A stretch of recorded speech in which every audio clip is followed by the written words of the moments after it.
Tokyo for me personally was a little bit jarring just because of the stops and starts, like so much uncertainty, so much unknown, and we're used to not knowing if we're going to be on the team, right? We know what we're working towards, we know what we can control and what we can't.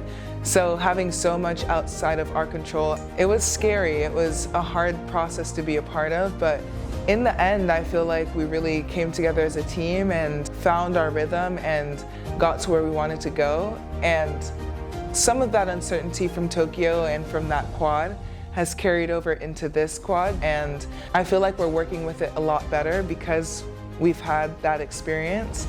But this process is always going to throw something at you that you don't expect. So we're working hard every day, we're getting better, and I'm really excited to see what this team can do. After Tokyo, I thought for sure I was done, but I've said that after every Olympic Games. Took about a year off, realized I missed it. I had one more go in me. It helped that it was only a 3-year quad. I signed up early 2022, not knowing what I was going to go through. Of course, adversity always rises during these quads. I should have known that, but little did I know my body was holding on by a thread. I went through 2 surgeries. I've dealt with some back issues, hips, shoulders. So I think the challenge on my body has been a really frustrating challenge that I didn't really know I was going to go through, but I know if I can overcome it, it'll be that much more worthwhile in Paris. It's crazy to think back to what I was doing in 2021.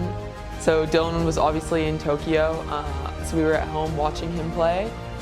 And I think it was the summer before my senior year of high school. So a very different time for me now. I never would have imagined that I'd be here training, competing for a spot to be an Olympian. And I'm excited to be on this journey whether I make the team or not. I don't like to admit it, but I was in a pretty dark place after Tokyo. I definitely didn't process my emotions. I was training as hard as I was in Tokyo. I actually couldn't really watch the games, which I regret because I feel like I should have. If I was able to go, I would have gone and watched, but I just couldn't bring myself to watch the games, and I'm super happy that they won. But I was just trying to mask my emotions with working out and distraction, and that kind of caught up with me a couple years ago after, and I've really focused on trying to process it and be the best that I can be for this quad. You know, winning gold felt great, and then we were kind of off on our own, doing our own thing. So I was kind of finding my way again, and I was a little bit of a loss of who I was outside of the pool, so it was interesting to kind of play in that game of who's Amanda when she's not in the pool, and what are the fun things she likes to do outside of that, and then be able to still condition and train with, you know, a mindset of Paris that was going to be so far from then. So I think navigating that who am I in that time was huge, and then as the years kind of carried on and we got closer, I started to figure out who I am. And Amanda loves water polo, and Amanda really wants to go to Paris.